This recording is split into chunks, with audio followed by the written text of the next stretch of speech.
Across millennia, scattered among clay tablets, sacred scrolls, and whispered myths, humanity has preserved haunting tales of a celestial anomaly, a rogue planet, a cosmic saboteur whose rare appearance heralds disaster and upheaval.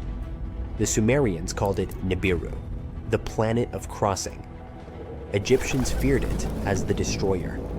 Biblical texts knew it as the wormwood star. Are these merely the colorful myths of ancient peoples, or are they fragmented memories of an all-too-real cosmic threat? Modern science, once quick to dismiss such legends, is now forced to reconsider. In 2016, astronomers Konstantin Batygin and Mike Brown from Caltech presented mathematical evidence suggesting the existence of a massive planet at the far edge of our solar system, Planet 9. Their calculations describe a world 5 to 10 times the mass of Earth, on a highly elongated orbit that takes between 10,000 and 20,000 years to complete a single revolution around the Sun. Here's where ancient myth and modern astrophysics begin to blur. Sumerian cuneiform tablets, dating as far back as the 4th millennium BCE, contain astonishingly accurate astronomical data. They describe a solar system of 12 celestial bodies, including a mysterious 12th planet, Nibiru. How did ancient people know about Neptune, discovered only in 1846, or Pluto in 1930? Were they simply guessing, or did they remember something we've forgotten? One of the most controversial voices in this debate is researcher Zecharia Sitchin. He spent decades interpreting ancient Mesopotamian texts and proposed a radical theory that Nibiru is a habitable world with a sweeping elliptical orbit, home to an advanced race known as the Anunnaki, beings who once visited Earth. Mainstream academia has rejected Sitchin's translations, but the uncanny parallels between his claims and recent astronomical findings are hard to ignore. Let's focus on what the data tells us. Something is warping the orbits of distant objects in the Kuiper Belt, a vast icy region beyond Neptune. These objects behave as if being shepherded by a massive, unseen force. The dwarf planet Sedna, for example, follows a wildly unusual orbit that can't be explained by known gravitational influences. And then there's the Kuiper Cliff, an abrupt drop-off in the number of objects beyond 50 astronomical units. What's causing it? Something or someone. These anomalies have left astronomers scratching their heads and have fueled growing speculation that a massive, unseen planet is hiding in the dark outskirts of our solar system. Ancient texts from multiple civilizations describe apocalyptic upheavals linked to a celestial intruder. The Egyptian Ipuwer papyrus eerily recounts plagues and chaos. The river is blood, the earth turned upside down, days are shrouded in darkness. The Babylonian Epic of Era speaks of a time when the stars left their appointed paths. These aren't just poetic metaphors. They're historical shockwaves echoing from a forgotten trauma. So what happens if Nibiru, or Planet 9, makes its next approach? Even without a direct collision, the consequences could be catastrophic. Its gravity might tilt Earth's axis, triggering sudden climate shifts. It could awaken tectonic fault lines and stir dormant volcanoes. Disturbed asteroid belts might send deadly space rocks hurtling toward us. It could disrupt our magnetosphere, disabling electronics and satellites. But perhaps the most chilling aspect of this theory is the cycle. Sumerian texts suggest that Nibiru returns roughly every 3,600 years. If this is true, its last passage might have occurred around 1600 BCE. a time curiously aligned with the collapse of Bronze Age civilizations, a period marked by mass migrations, natural disasters, and inexplicable cultural decline. Was this coincidence or consequence? The clock might be ticking again. Today, the hunt for Planet 9 continues, using the world's most powerful telescopes and cutting-edge simulations. We stand on the edge of either confirming the greatest myth ever told, or revealing that ancient peoples tried, in the only language they had, to warn us. It may not bear the name Nibiru, it may not carry golden tablets or alien emissaries, but if it exists, its return will reshape everything we think we know about history, science, and our place in the cosmos. One thing is certain, our solar system is far from tamed. It harbors secrets in its coldest, darkest corners, riddles older than civilization itself. And perhaps, just perhaps, the old stories were never stories at all. Maybe they were prophecies. Maybe they were the echo of survivors. Maybe the star of change is already on its way. Look at this giant donut-shaped region far away from Earth, beyond the orbit of Neptune. We're talking about a distance of more than 2.5 billion miles. It's the Kuiper Belt, and something eerie and bizarre is happening there. Dwarf planets and other small objects dwelling there refuse to cluster together. Instead, they follow particular orbits, which is weird. The reason might be a large, mysterious planet hiding beyond Pluto. Its gravity might be messing up the orbits of those Kuiper space bodies. Hear me out.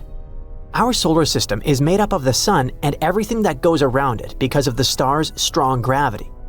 This includes the 8 main planets: Mercury, Venus, Earth, Mars, Jupiter, Saturn, Uranus, and Neptune.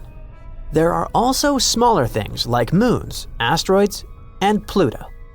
For a long time, people thought Pluto was the 9th planet, but when it was reclassified as a dwarf planet, scientists started looking for a new Planet X.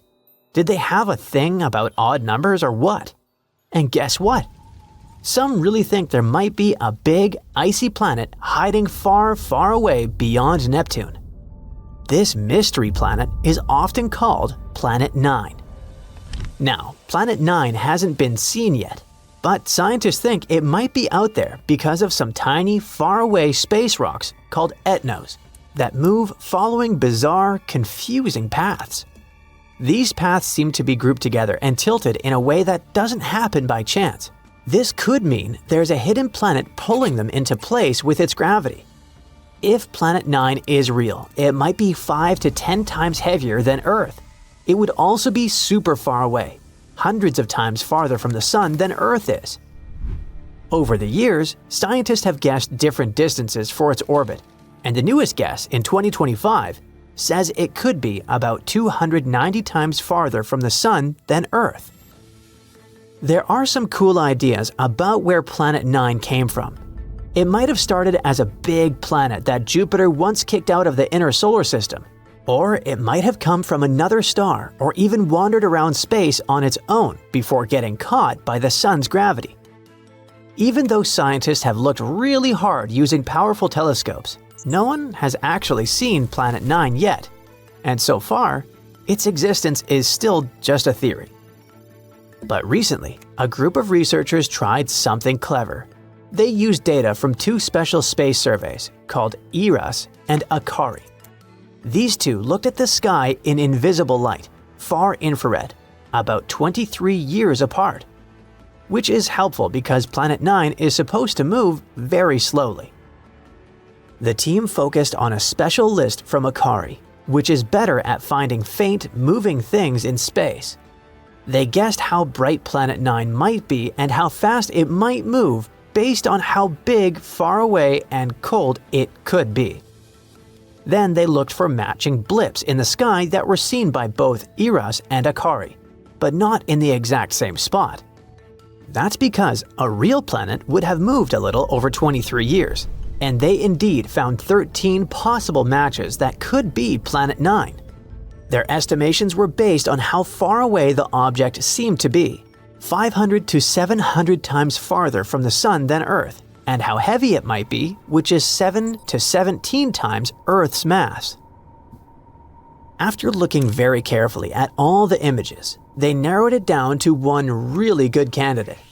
The two detections weren't in the same spot in both surveys, and the way they appeared in the Akari map matched what you'd expect from a slow-moving object. It showed up on one date and wasn't there 6 months earlier, but of course, there was a catch. Apparently, the old data isn't good enough to figure out the exact path of the potential planet. So, the team wants to do new follow-up observations using a special camera called DCAM, which is really good at spotting faint, moving objects. That way, they can find out if this candidate is really Planet 9. Additionally, it can help us learn more about how our solar system works and how it formed. If Planet 9 is ever discovered, it would totally change the way we understand our solar system. It could explain why some far-out space rocks in the Kuiper Belt tilt weirdly. The thing is, most planets go around the Sun in a flat-ish circle, but those faraway objects are tilted about 20 degrees. Planet 9 might be the reason why. Next, we'd probably find out why those tilted objects seem to point the same way. Their orbits are grouped together in one direction. A big hidden planet's gravity could be hurting them like sheep. There are also some strange tilted objects super far away. They don't make sense unless something big, like Planet 9, is tugging on them. A few space rocks orbit the Sun backward between the big planets, which is kinda the wrong way. That's super weird unless something big is messing with them. Some far-out Kuiper Belt objects keep crossing Neptune's path and haven't been flung away. That's because Planet 9 might be helping keep their orbits stable over a long time. Another cool thing is that if Planet 9 existed, it would be a super-Earth, a kind of planet we see a lot around other stars, but we don't have in our solar system yet. So finding one here would make our solar system more like the others out there. Throughout history, people have been wondering if there could be hidden planets far beyond Neptune, even before Pluto was found. Back in 1880, a guy named George Forbes guessed there might be two unknown planets way out there, one about 100 times farther from the Sun than Earth, and the other about 300 times farther. He thought these mystery planets might be pulling on some comets and changing their orbits, kind of like how Jupiter does with the comets near it. In 2004, scientists found a weird little world called Sedna. It had a strange path around the Sun that didn't seem to be affected by any of the known planets. Its closest point to the Sun, called perihelion, is way too far for Neptune to be the reason. This made some scientists wonder if Sedna got pushed into its path by a hidden planet, maybe even something as big as Earth or bigger. Others thought maybe it was a star that flew by a long time ago, or another star that formed near ours. Then, in 2014, another odd object was discovered. It had a very similar orbit to Sedna, which made people even more suspicious that there could be something big out there messing with their paths. This kicked off a new round of the Planet X or Planet 9 hunt. At a meeting in 2012, a scientist named Rodney Gomez said that maybe there was a big, hidden planet around 1,500 times farther from the Sun than Earth. He thought it could explain the orbits of other odd objects, like some far-out comets and centaurs, small bodies that wander among the giant planets. At that time, those who supported the Planet 9 theory believed that if it existed, it would move around the Sun in a huge, stretched-out circle called an elliptical orbit.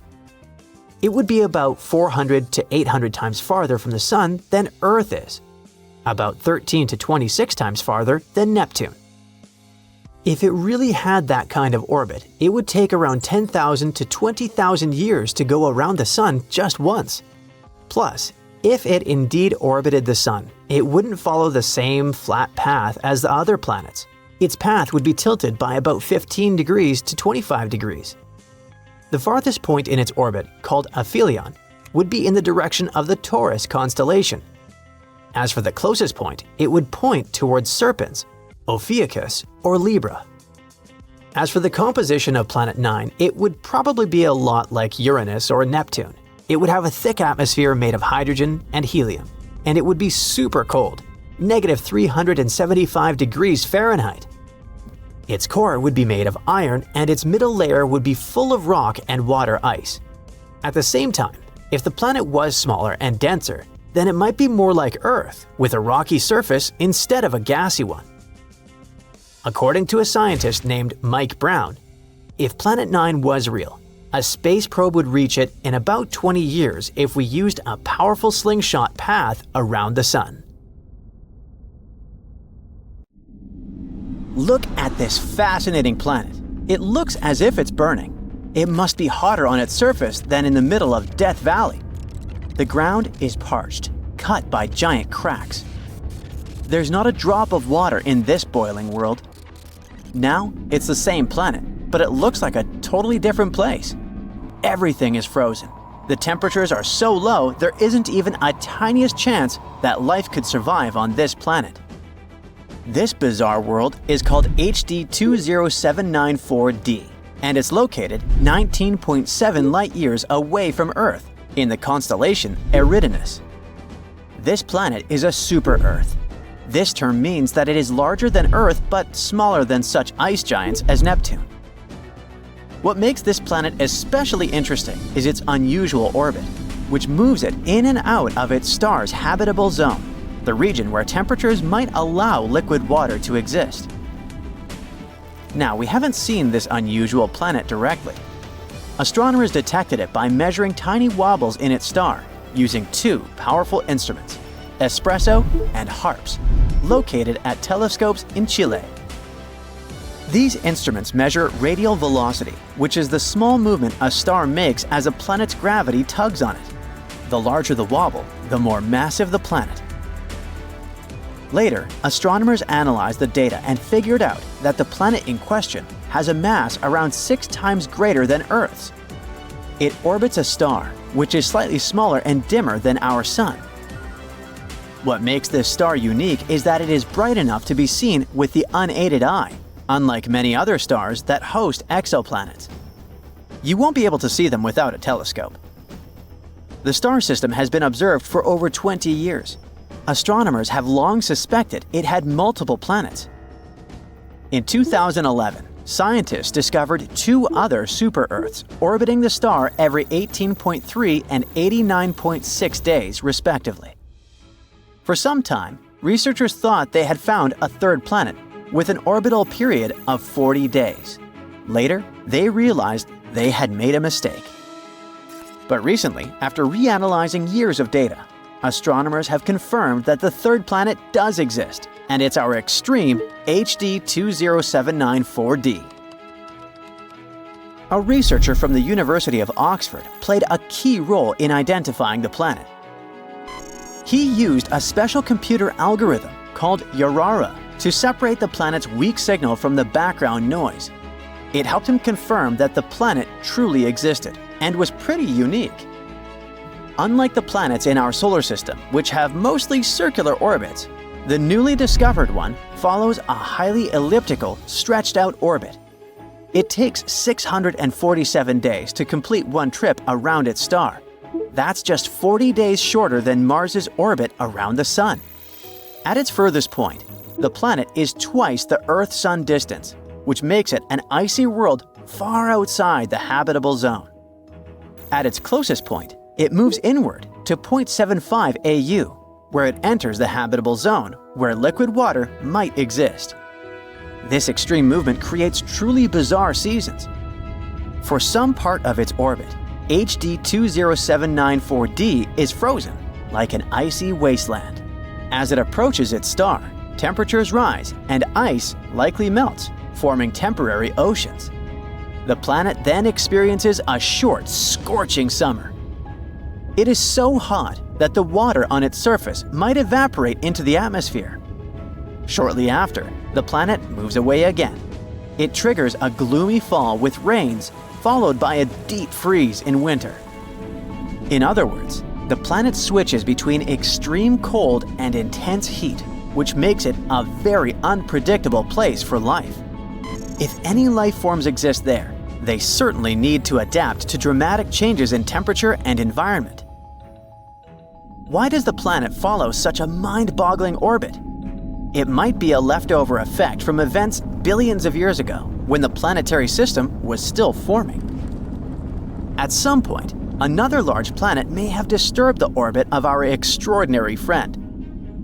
Another possible explanation is that a giant planet once existed in the system, and its gravity pushed HD 20794d into an elongated path.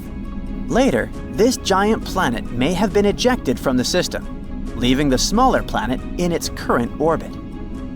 This theory makes sense because the two other planets in the system, B and C, have more normal circular orbits. The discovery of this planet is so exciting because it challenges what we know about habitable planets.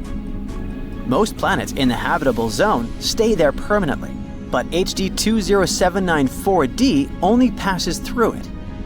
Scientists want to know if such a planet could still support life, even briefly.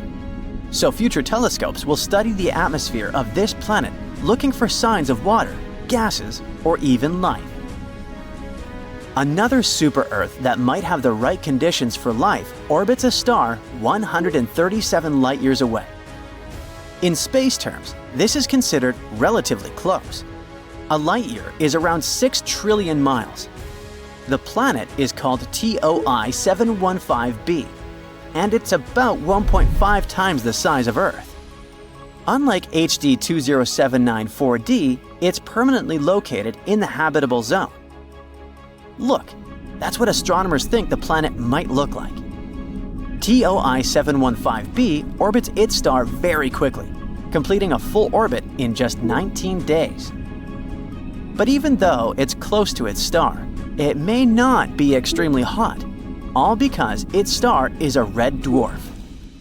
That's a type of star that is smaller and cooler than our Sun. This means TOI 715b could have a milder temperature compared to other exoplanets that orbit closer to hotter stars.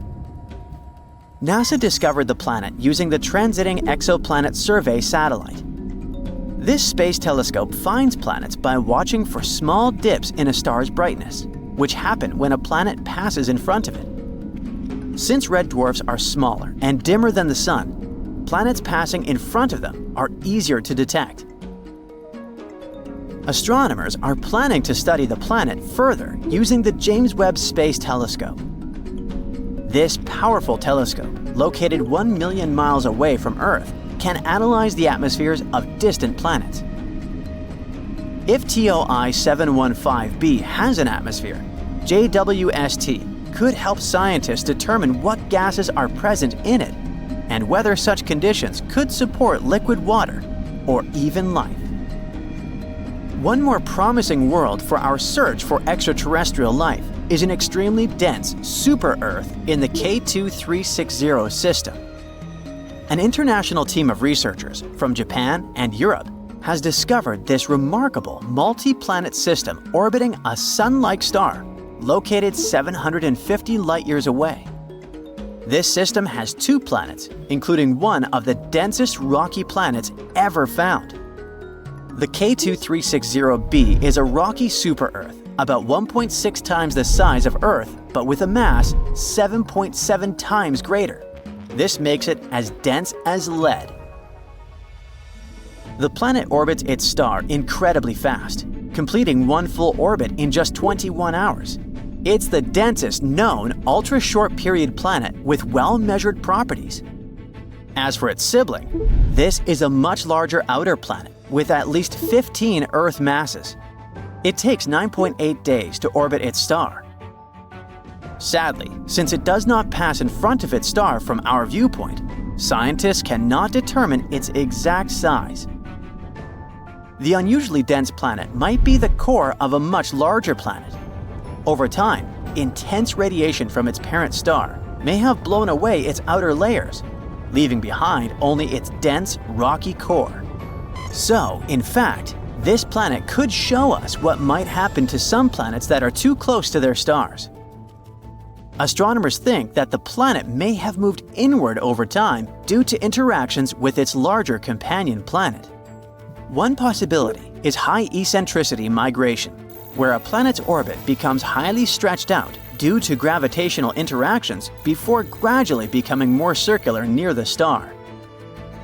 Another theory is that the planet's spin and axial tilt can cause its orbit to become more circular. Such planets are rare, and finding one with a massive outer companion can help scientists refine their theories about how planets form and evolve in extreme environments. With its help, we might also understand how rocky planets evolve and what happens to planets that get too close to their stars.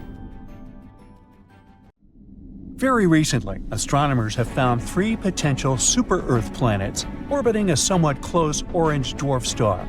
The term super-Earth is used to describe a planet beyond the solar system with a mass higher than that of Earth but below those of the ice giants of the solar system, Uranus and Neptune.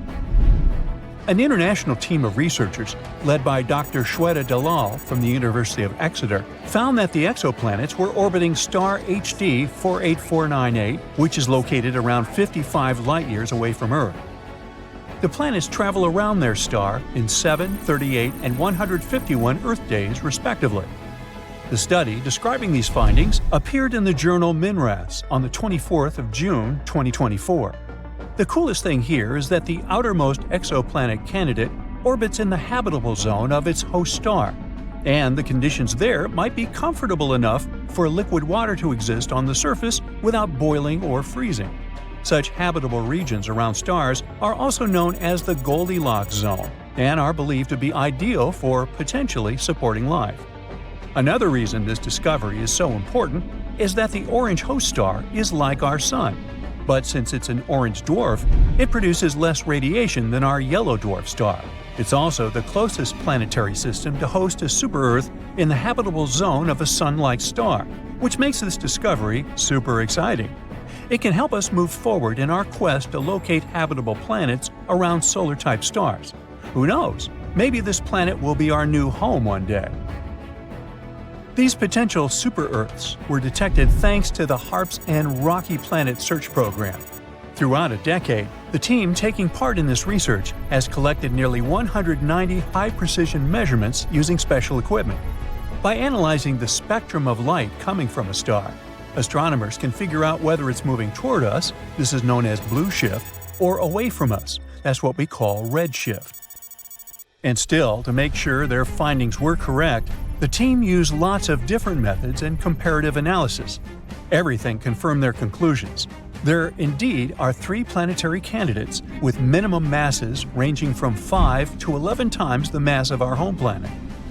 The team also believes that the proximity of the star, together with the outermost planet's favorable orbit, can make this system a great target for future studies. Hopefully, further research will open doors for our understanding of planetary systems and the potential of life outside our solar system. Scientists have already discovered more than 5,000 exoplanets, which are planets outside the solar system, since the first such world was confirmed orbiting a Sun-like star in 1995. To find those distant planets, astronomers use different equipment, like NASA's Kepler Space Telescope, launched in 2009. Its mission was to find as many Earth-like planets dwelling in the Milky Way galaxy as possible. But it's not the only instrument used for searching exoplanets. Anyway, now let's look at the most exciting and promising of these worlds. Gliese 667 cc is a mere 22 light-years from Earth. But even though it seems close, it's still around 129 trillion miles away from us. The planet itself is around 3.8 times as massive as Earth and completes one orbit around its host star within 28 days. In other words, a year on that Earth-like planet is 13 times shorter than a year on our planet. Luckily, the star is a cool red dwarf, so the exoplanet most likely lies in its habitable zone. But there's still a chance that this world might be regularly baked by the flares coming from its parent star, which is not cool on many different levels. Kepler-22b is way further away than the previous world, more than 600 light-years away from our planet. It was the very first Kepler planet found in the habitable zone of its star. This world is larger than Earth. It's about 2.4 times our planet size. Sadly, we still don't know whether this planet is rocky, liquid, or gaseous. The orbit of Kepler-22b is similar to Earth's. It takes the planet 290 days to orbit its G-class star, which is kind of like our Sun. But this star is smaller and colder than ours. Another Kepler planet, this time it's Kepler-69c. It lies a whopping 2,700 light-years away from us. This world is also almost 70% larger than Earth.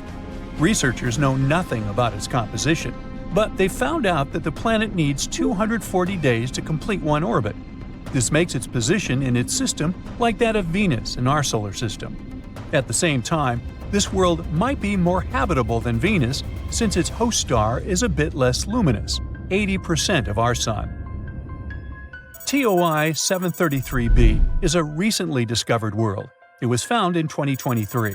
It's out there, 245 light-years away from Earth, and needs just 4.9 Earth days to complete an orbit around its star.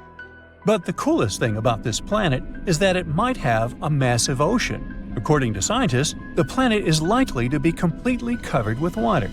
Does that mean there could be life on the super-Earth? Time will tell. GJ 1214b is located 48 light-years from Earth. This planet is a super-Earth, almost 3 times bigger in diameter and 8 times heavier than our home. It orbits around its red dwarf star faster than you can binge-watch your favorite series, finishing a complete loop every 38 hours. But it's not just the planet's size or orbit that's out of this world. It's pretty hot out there, with mind-melting 450 degrees Fahrenheit. But the coolest thing is that this planet is practically drowning in water. The sizzling temperatures and crazy high pressures on JG 1214b create some cool materials like hot ice and superfluid water. Superfluidity is something that happens in liquid helium when it's almost as cold as it can get. On Earth, water totally missed the memo about being superfluid because it needs ridiculously low temperatures and off-the-chart pressures to pull off that trick. Still, there's not much use in superfluid water. Even if you try it, you'll just get dehydrated. The super-Earth that's closest to us was discovered in 2016, and it's called Proxima Centauri b. It's located a mere 4 light-years away from Earth and has a mass remarkably similar to that of our planet. A year on Proxima Centauri b is short. It only takes the planet 11.2 days to complete a circle around its central star. Scientists discovered this world after they noticed that its parent star was slightly wobbling. They hadn't been sure what exactly had been happening there until they realized Proxima Centauri b's gravity probably produced pulls and tugs that caused these wobbles. Although the exoplanet is traveling in the habitable zone of its star, Proxima Centauri, it is exposed to extreme ultraviolet radiation, all because it lies very close to its parent star. Also, none of the telescopes that are currently working and exploring exoplanets are positioned well enough to capture the light from the atmosphere of this super-Earth. Most things there are still a mystery to us, even though we're talking about a planet that's really close. Super-Earth TOI 715b orbits a red dwarf, a star smaller and cooler than our Sun. At the moment, such stars remain prime candidates for finding habitable planets orbiting them. Those miniature rocky worlds have far closer orbits than those circling around stars like our Sun. But since red dwarfs are small and cool, the planets don't risk anything when crowding closer. They're still safely within a star's habitable zone. Experts say that TOI 715b might have once had an atmosphere thicker than that of Neptune, and now the planet could be in a transition state where it's losing its atmosphere. To confirm this suspicion, scientists need to do more research, and they might finally learn whether this planet is a watery terrestrial planet. What if the Sun went boom? Well, you can guess it would be super bad news for us. This was sure a short video, huh? Nah, wait, I have more. If the Sun blew up, chaos would ensue in our solar system. But scientists tell us that it will certainly happen one day. But why? How exactly would events unfold? And is it possible for us to somehow survive this event? Hey, let's delve into it. First of all, get ready for a journey to the Sun's core. The Sun's heart is packed with hydrogen atoms, having an out-of-this-world dance party. These atoms are so excited that they smash into each other with all their might. And when they collide, something magical happens. It's called nuclear fusion. And in this fusion fiesta, the hydrogen atoms combine to form helium atoms, a chemistry experiment on a grand scale. During this nuclear fusion, a teeny bit of mass from the hydrogen atoms is transformed into a massive amount of energy. It's Einstein's famous equation E equals mc squared coming into play. Energy is unleashed in the form of light and heat, radiating outwards to brighten up the entire solar system.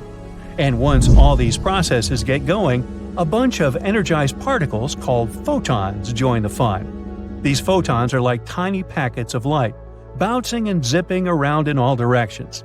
They play a crucial role in carrying the sun's energy through space, illuminating our world and warming our cozy planet. But to keep all this going, so that atoms don't escape and create complete chaos, the sun's core needs to be under tremendous pressure. This pressure comes from the immense weight of the sun's outer layers pressing down on the core. The outer layers are squeezing the inner core. But the inner layers don't give up. The energy created from fusion and the bustling photon party tries really hard to escape the sun's core. But the core is so dense, like me, and the pressure is so big that the energy takes its sweet time to make its way out. It bounces around, gets absorbed, and re-emitted by other particles. Eventually, after a long time, it reaches the sun's surface and zooms off into space, reaching us as sunlight. So now you know how the sun works. Now, what happens once it reaches the end of its life? Well, here's the twist. Our sun has a limited supply of hydrogen fuel. In about 5 billion years, it'll run out of its fuel. After that, the star will undergo some big changes. Now, pay attention, because there's a pretty good chance we're all going to miss this. First, the sun will puff up and become a red giant, exploding like a balloon.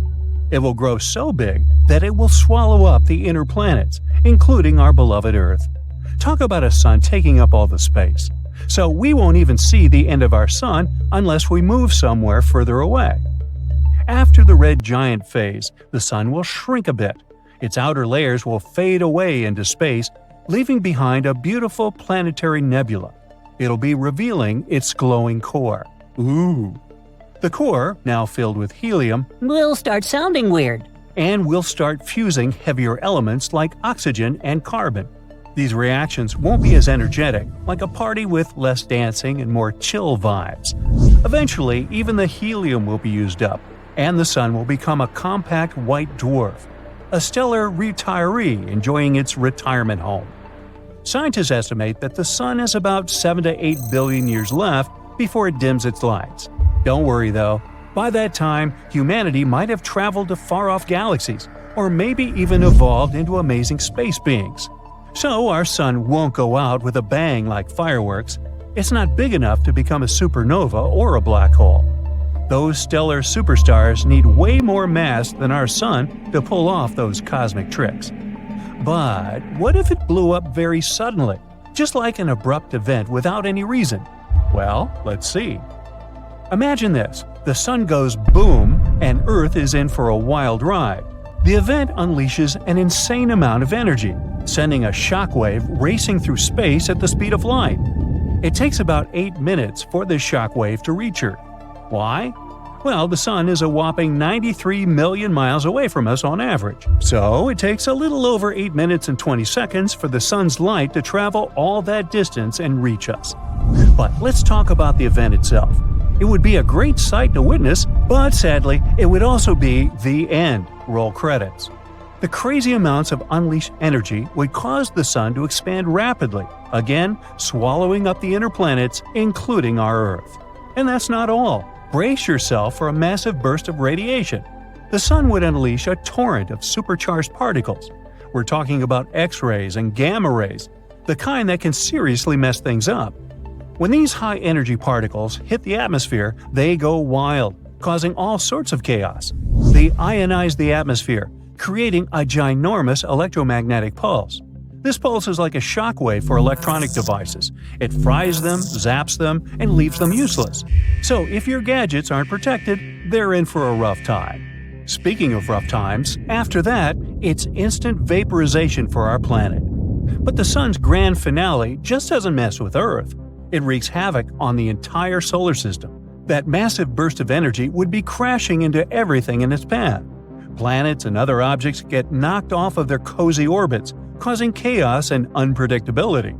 The asteroid belt between Mars and Jupiter, kapow! It's gone, obliterated, or scattered to the cosmic winds. And even planets that will survive this event will probably go off their orbits to wander somewhere.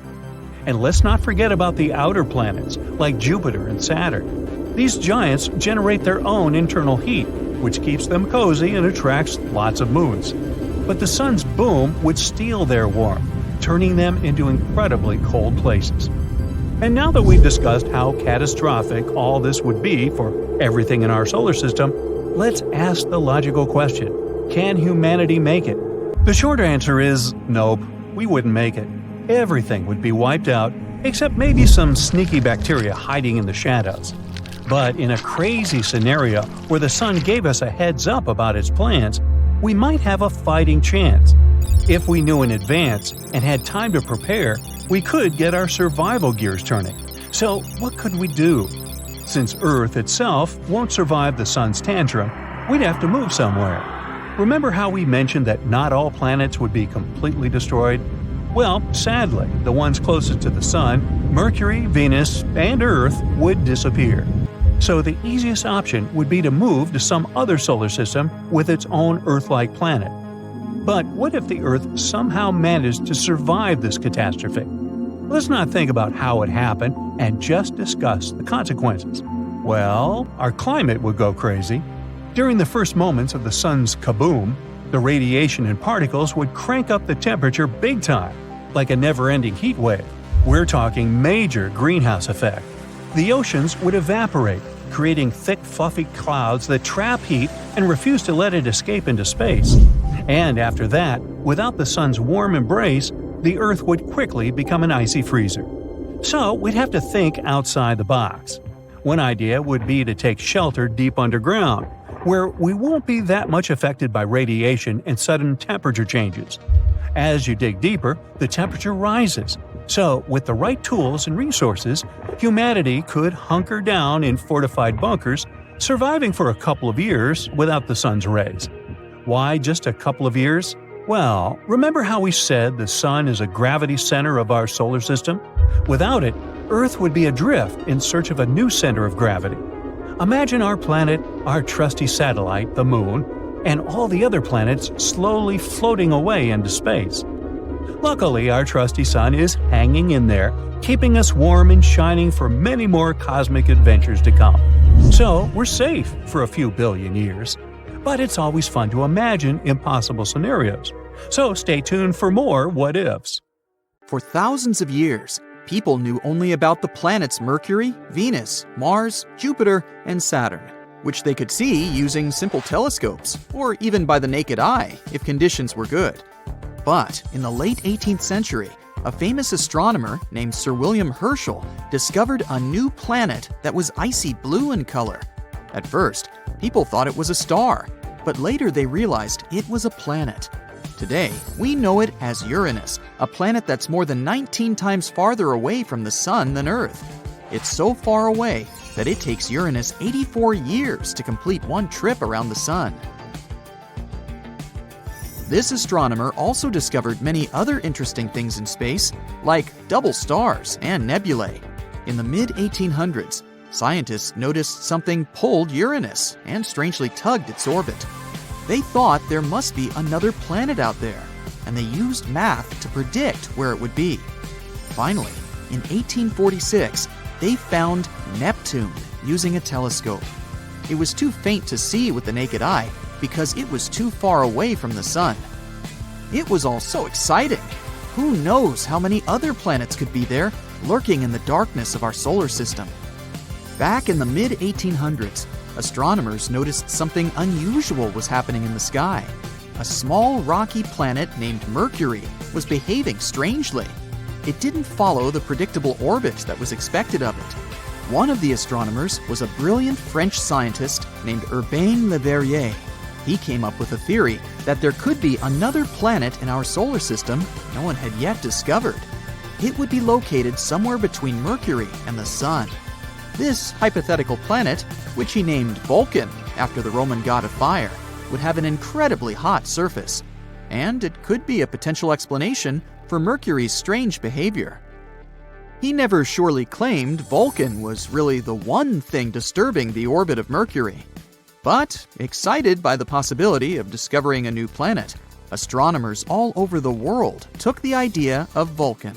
For a planet that didn't exist, people committed to developing ideas and getting information about it.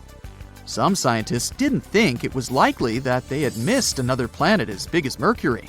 It would have been hard not to see it by then. But there was a tiny chance of a smaller planet existing inside Mercury's orbit that was too close to the Sun, so no one could see it. One theory said it was about 13 million miles away from the Sun. Mercury is the planet with the most eccentric orbit in our solar system, but the closest point it gets to the Sun is about 28.5 million miles. This means Vulcan would be under half of that distance. The theory moved on, saying that if Vulcan existed, it would orbit the Sun every 19 days and 18 hours, and its path would be tilted about 12 degrees relative to the path of other planets in our solar system. Vulcan's position at its furthest point from the Sun would still be too close to the Sun to be seen with the naked eye, even during twilight.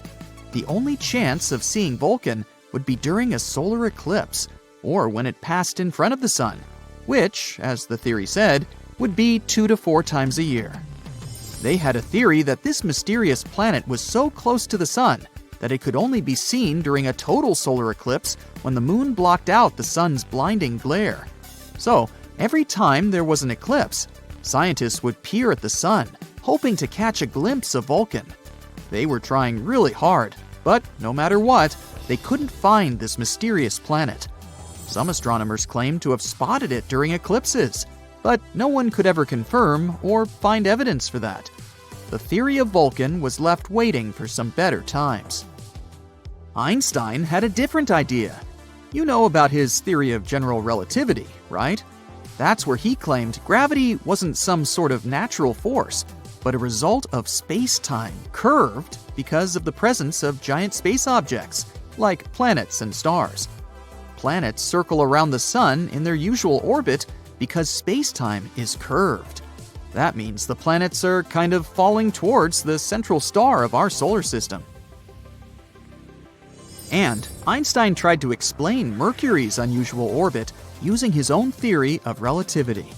Unlike the other planets in our solar system, Mercury's orbit wasn't that circular.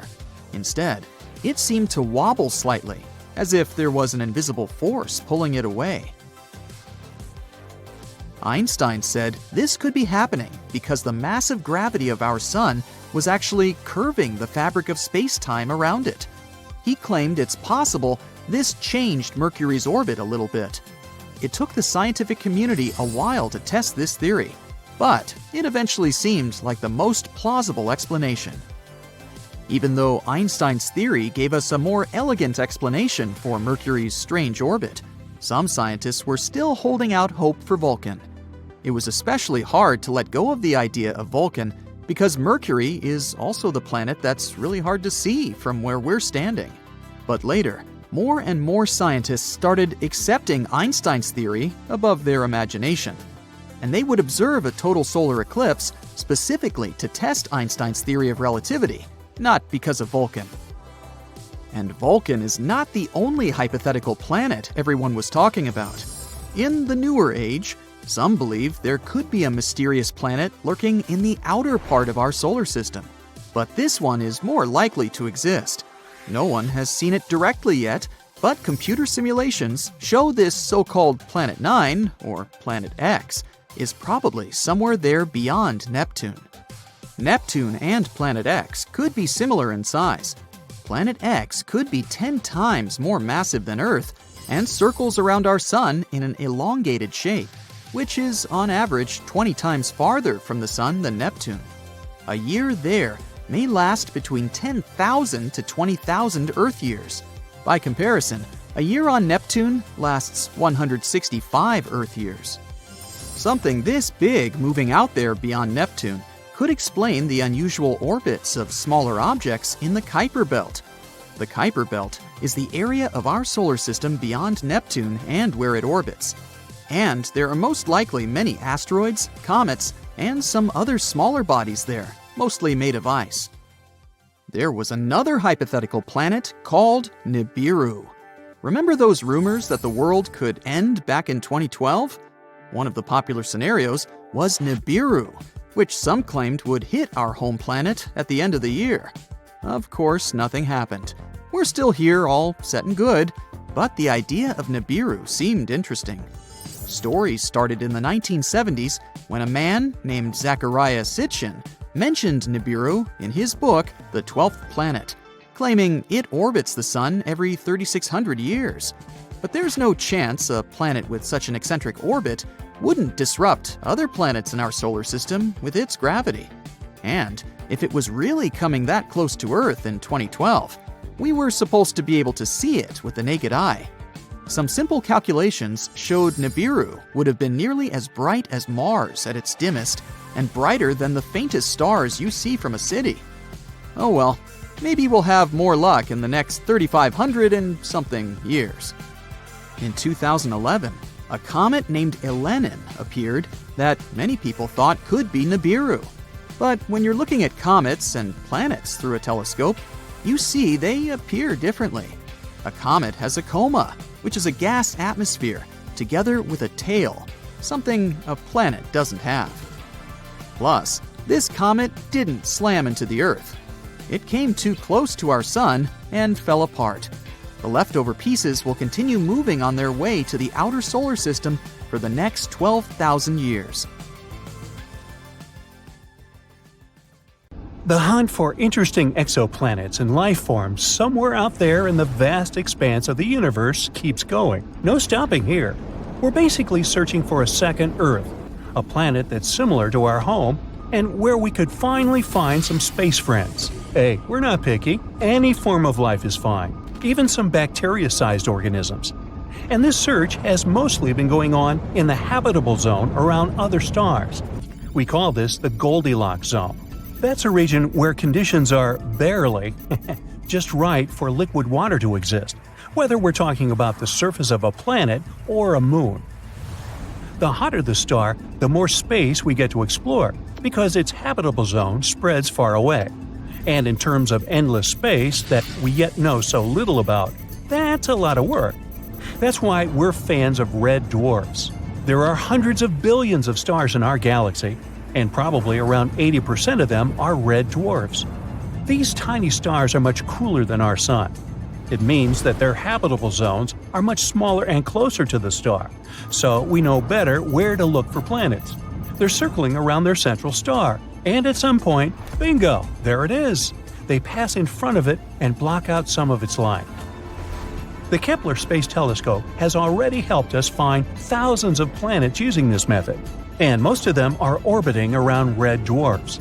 Some of these planets are similar in size to Earth, and many of them could have nearly 25 times more water than our entire planet. Let's move to these planets scientists discovered, though. I want to show you something special. So, you've heard of super-Earths, right? More massive than Earth, lighter than Neptune, can be made of rock, gas, or a mix of both. Some of them have thick atmospheres, while others have thin or no atmospheres at all. You may also have stumbled upon mini Neptunes by now, too. They're almost as big as Neptune, and unlike normal gas giants, they have solid cores. That way, they can support a dense atmosphere with water and some other chemicals necessary for life. There's also hot Jupiters. Those are pretty cool, but only if they're far away from us. You know that one annoying and unpredictable neighbor you can never get rid of or figure out what they're going to do? Yeah, that would be a hot Jupiter. with strong gravity that can destabilize the orbits of smaller planets or other space bodies in the system. If we had such a neighbor, there would be more comets and asteroids hitting our surface. Luckily, our Jupiter's a good and peaceful neighbor that minds his own business, at least for now. But let's leave all these and many other planets out there alone now. Imagine traveling around in your spaceship and coming across a giant eyeball just floating there in the darkness of space and staring at the central star of that solar system. It's not a monster. Hopefully, space friends we'll make in the future won't look that big and scary, so it won't blink or turn towards you as you come closer. It's actually a planet. A little bit bizarre, but still very cool. And yup, you guessed it right, we call such eyeball planets. Now, eyeball planets are surprisingly common. Plus, some normal planets can potentially turn into them too. Eyeball planets form when matter and dust accumulates around a star and gradually turns into a solid object. It starts spinning, and over time, the gravity of the star pulls on the planet and slows its rotation until it becomes tidally locked. That means one hemisphere always faces the star, while the other is in darkness all the time. Now, we have a good example of this phenomenon near us, too. Our moon makes a circle around Earth once a month. It takes the same amount of time to turn a single time on its axis. That way, we actually always see the same face of the moon. Who knows, maybe the other side is even prettier, if you like craters and stuff. So, one of the most interesting things about eyeball planets is their appearance. If they had water on their surface, the side facing the star would have clear, bright blue oceans, the ones we'd want to visit if we ever got a chance to go on an interstellar vacation. And the other side would be more for adventurers who like harsh and challenging surroundings. Since it's in constant darkness, it would most likely be very cold and covered in ice. We've discovered so many planets outside of our solar system in the last 30 years. Super-Earths are, of course, especially interesting. It seems that many of them are not that pleasant, since they're pretty hazy and cloudy. It means it's harder to spot any life there. But some scientists still think they're promising spots when it comes to finding life beyond our solar system. Eyeball super-Earths would be a good start. These planets are probably covered in large oceans. On the cold half, where the eternal night reigns, you'd experience Arctic conditions. I feel cold just looking at this. But the day side is my jam. Plus, it sounds promising when it comes to finding life. With all that sunlight, oceans, and stuff. One of the good examples where scientists are looking for life is an eyeball super-Earth that lies in a habitable zone of the closest star to our solar system, called Proxima b. Its day side could even have conditions and an atmosphere to support some form of life. There could be a large deep ocean covering its surface. It could be really salty, but some forms of life could still survive there. Check out the Dead Sea on Earth. It's extremely salty, but some bacteria have still evolved to live there. And they're probably doing well, having their own world and all that. I mean, it's not crowded because there are no animals there. Fish that accidentally end up in the Dead Sea won't survive there for long. So, similarly, it's possible that bacteria or some other forms of life could exist in this potentially very salty ocean on Proxima b as well. But the open ocean on Proxima b could be tricky. On the dark side of the planet, the ocean could freeze, and sea ice could drift into warmer waters. That way, the ocean would cool, and more of it would freeze, even on the sunny side. The only way to prevent this global freeze-over would be an atmosphere with a lot of greenhouse gases like carbon dioxide. This kind of atmosphere would trap the heat from the planet's surface and wouldn't allow it to escape into space, like what happens with Venus, the hottest planet in our solar system. Without an atmosphere with greenhouse gases, the surface of Proxima b would be much colder, so it's possible that the planet would completely freeze over. The opposite scenario could also be possible. Warmer waters could serve as a transporter of heat from warm to cold regions. We don't know much about the conditions on the planet yet, so Proxima b could range from a frozen wasteland to a hot, hazy world, depending on many factors. So yeah, an eyeball planet within the habitable zone sounds promising, but its surface can still wildly range from a frozen desert to an endless ocean. Some experts believe that drifting sea ice might cool many exoplanets out there, and they can't turn into eyeball worlds. Instead, many just become sad, dark snowballs, completely covered in ice. A cool spot to spend your interstellar winter holidays, but not a place where you'd hope to find life, unfortunately. Some studies show that even Earth may have gone through some snowball stages many times in history. One of those happened around 2.2 billion years ago. I wasn't around. While the other one hit the planet 630 million years ago. During these phases, all of our beautiful oceans were covered with snow and sea ice. Perhaps even the continents were just thick ice sheets, at least on the surface. Alright, enough with the freezy icy stuff. I need some hot chocolate. Have you heard about Planet 9? No, not Pluto. We're talking about something lurking on the outskirts of the solar system. A mysterious planet that exists in our solar system that we haven't yet discovered. We've been looking for it for years, but finally, it seems like scientists found a key to solve this mystery. Planet 9 is a hypothetical planet. Astronomers have been on the hunt for it for quite some time now. But it's so elusive that they've only been able to piece together a few details about its potential characteristics. One thing we do know is that Planet 9 has to be a massive world, possibly up to 10 times the mass of Earth. That's one big planet. It's also thought to be a distant wanderer, hanging out somewhere between Neptune and Pluto. Some scientists think that Planet 9 might actually be a mini Neptune, with a thick, gaseous atmosphere and a rocky core. Others speculate that it could be an icy world with a solid, frozen surface and a thick layer of hydrogen and helium gas. Of course, since we haven't actually found Planet 9 yet, we can't say for sure what it's like. We're not even sure that it even exists. Some say it's just a myth, like the Tooth Fairy or the Easter Bunny, but others are convinced that it's out there somewhere. And at the end of the day, we're not entirely sure if Planet 9 is even a planet. It might be a special kind of black hole or made entirely of dark matter. The search for Planet 9 began in the early 21st century when a group of astronomers realized that something wasn't quite right with the outer reaches of our solar system. They noticed that some distant objects, known as trans-Neptunian objects, were behaving in unexpected ways. Trans-Neptunian objects, or TNOs, are like the cosmic version of those items in the back of your fridge that you forgot about for years. They're small, icy bodies that hang out in the Kuiper Belt, beyond Neptune.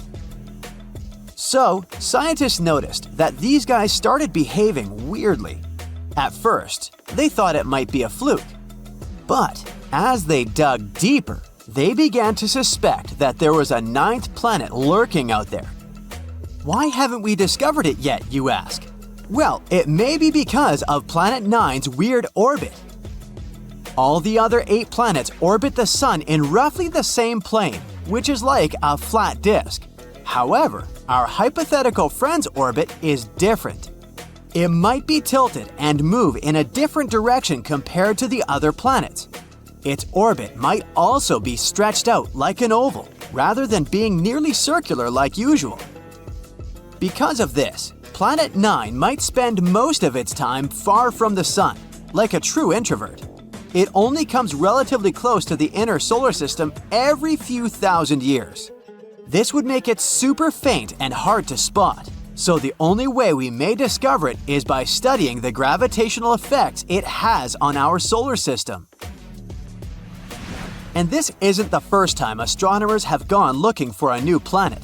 Back in the 19th century, there was a similar hunt for a hypothetical Planet X.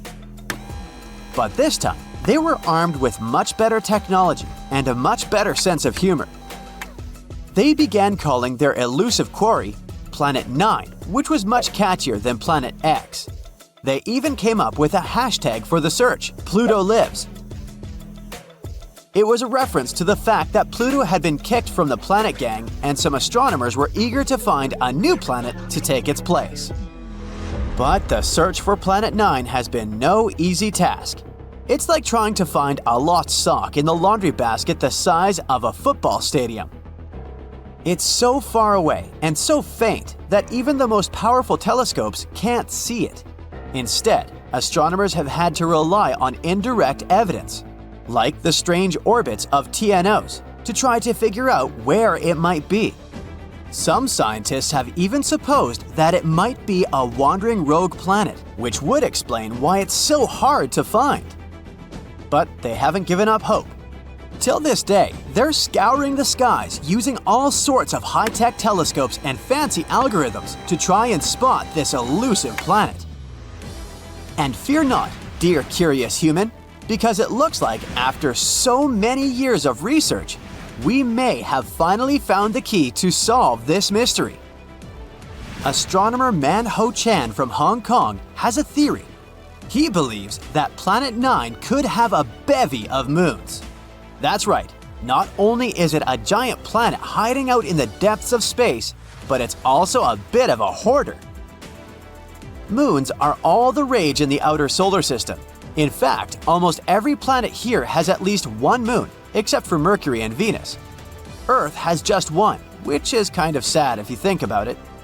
Even non-planetary bodies like Pluto have at least a couple of moons. A bit unfair, isn't it? Anyway, taking this into account, let's go moon picking with Planet 9.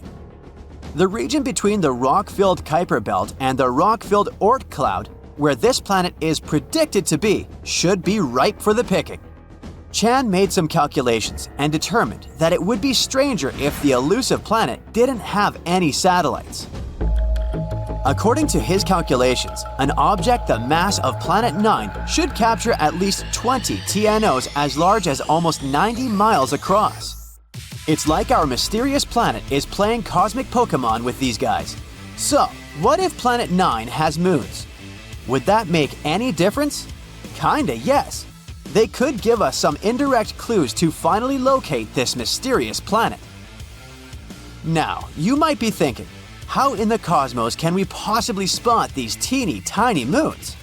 It's not like they're going to wave a giant flag or blast some Beyoncé tunes to get our attention. Well, apparently the key lies in something called tidal heating. Tidal heating might sound like a new workout trend, but it's a real scientific phenomenon. It happens when two celestial bodies are close together. You see, tides aren't just about the rise and fall of the ocean, they're also the result of gravity pulling unevenly on a planet or moon. When a planet and a moon are close enough to each other, their gravity pulls on each other, creating a bit of a football shape. And as these celestial bodies move around each other, they shift shape and generate friction inside, which produces heat. Wow, who knew that Planet 9 could have a workout routine? Perhaps we should start calling it Gym Planet instead. Anyway, if Planet 9 has any moons, the gravitational pull from these moons would cause it to change shape constantly, generating heat in the process. And we might be able to detect this mysterious planet through the heat produced by those moons, even though it gives off no other signals. Now, before you get too excited, finding them won't be a walk in the park. They're incredibly small and would be very far away from us. But hey, nothing worth discovering ever came easy, right?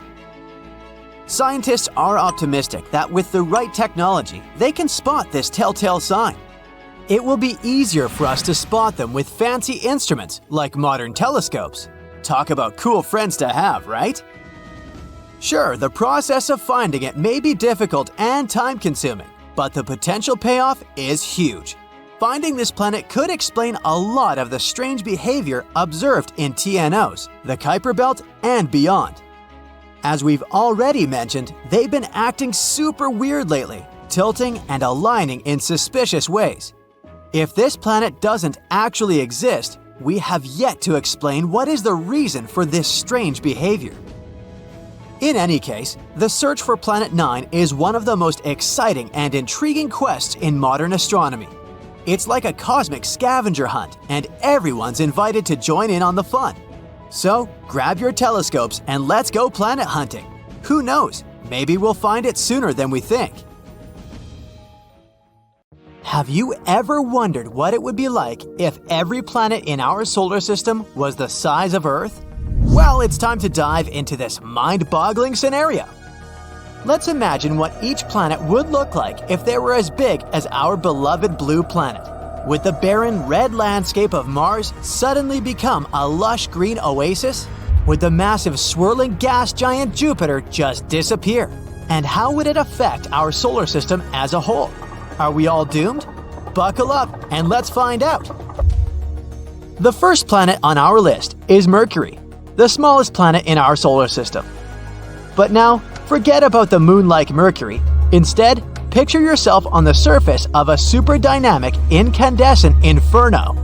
There are a lot of craters and active volcanoes around you, and right in front of you is a huge, blinding bright sun. What a nightmare! But let's break these changes down. Well, along with the size of Mercury, both its mass and gravity would increase. In that case, it's possible that Mercury would have more atmosphere. Temperatures on Mercury are extreme, not only because it's very close to the sun, but also because of its very thin atmosphere. So during the day, the temperatures there reach 800 degrees Fahrenheit. And at night, it becomes terrifyingly cold, down to negative 290 degrees Fahrenheit. But now, when the gravity is stronger, Mercury could have a denser atmosphere, so the heat would be better distributed across the planet. And the atmosphere isn't the only thing that could make it hotter. If Mercury became bigger, it would likely experience increased internal heating due to gravitational compression. And hypothetically, its tectonic activity could increase. In other words, more interesting landscape, more mountains, and more scary active volcanoes. Congratulations, you've turned Mercury into Venus 2.0. For us, all these changes wouldn't be very pleasant. Now it would become much harder to send our spacecraft there, so it's better for Mercury to stay as it is, small, calm, and boring. Basically, the complete opposite of our next planet, Venus. So what would happen to Venus if it was Earth-sized? Actually, nothing. It wouldn't change at all because Venus is already almost the size of Earth. It's even called the Earth's twin, although twin is a big word, of course. In reality, we couldn't be more different.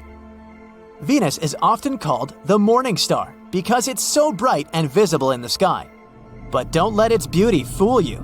This planet is one of the most inhospitable places in our solar system. Its surface is hotter than a freshly baked pizza, around 900 degrees Fahrenheit. And it's covered in thick clouds of sulfuric acid that would dissolve any human who tried to visit. So, unfortunately, you won't be planning any trips there anytime soon. So let's move on to a planet that, unlike Venus, could potentially become a new home for us, Mars. Picture yourself standing on Mars's surface, watching the blue sunset and breathing in a refreshing breeze of air.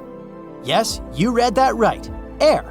Moreover, you could be surrounded by plants, animals, and basically feel like you're on Earth. But how is that possible? Bigger Mars would have a stronger magnetic field and gravity. This would lead to a richer and denser atmosphere. It would likely have a wider range of gases, including oxygen. Wouldn't that be cool? Also, a denser atmosphere could distribute heat across the planet, so Mars would become much warmer and cozier. And here comes the most important change: liquid water. Mars actually has some frozen water at its poles and in subsurface reservoirs. But with a stronger gravitational pull, it could potentially stabilize liquid water on its surface. Hooray! However, it's not all fun and games. New Mars would also have a volcanic personality. It's already geologically active, but now its internal heat and pressure would skyrocket. That means more frequent and more crazy volcanic eruptions. Imagine how exciting it would be to witness such eruptions on another planet, if you manage to escape the consequences. In general, the planet could become greener and lusher, but not safer, although it would still be great to see it. But it's time to move on to the giants of our solar system. And if we're enlarging the planets before, now it's time to squeeze them really, really hard. If Jupiter became 11 times smaller, oh boy, what a disaster that would be. The first thing we'd notice is a change in gravity. And I say we'd notice because now we'd have no choice but to move somewhere. Jupiter experiences from 30 to 100 collisions with large asteroids per year. No big deal, all because of its strongest gravity, which attracts them all and protects us. But now our big protective brother has turned into a small baby. Say hi to a bunch of asteroids. Oh, and say bye-bye to Jupiter. This planet is known for its thick, swirling atmosphere.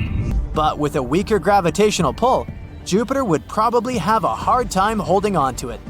So over time, it would slowly escape into space, leaving behind a thin atmosphere composed mainly of nitrogen and oxygen. We'll also have to bid farewell to the iconic appearance of another giant, Saturn. The most noticeable difference would be the disappearance of its famous rings. Made up of small particles of ice and rock, the rings are a unique feature of Saturn. But with Earth's gravity, they would either fall onto the planet or scatter into space. Bummer. Saturn is also a gas giant, just like Jupiter. Its atmosphere is made up of mostly hydrogen and helium. But if it were Earth-sized, its gases would be compressed due to the increased gravity. This would make it much denser. That means Saturn's overall size and shape would change. Theoretically, if we squeeze Saturn hard, it could potentially become a brown dwarf.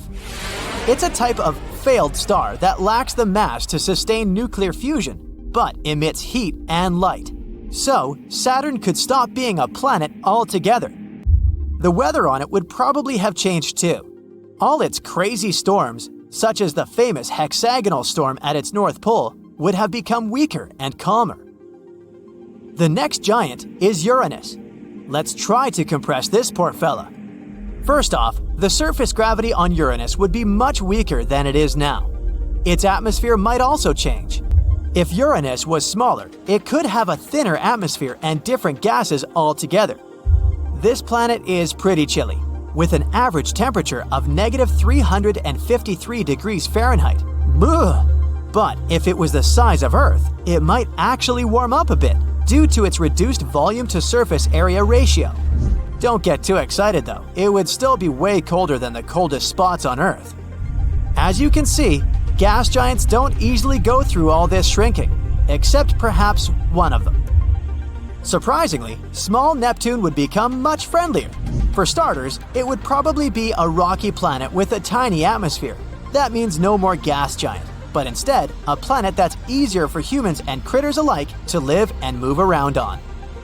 Speaking of movement, because of the smaller size, the gravity on this new Neptune would be almost the same as Earth's, making it a heck of a lot easier to walk and jump around.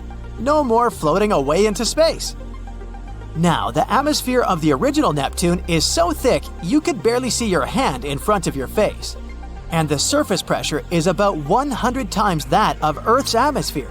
But our new Neptune would be much different, with a much thinner and less dense atmosphere. It would still have some methane, water, and ammonia in it, but nowhere near as much as before. Finally, the temperature.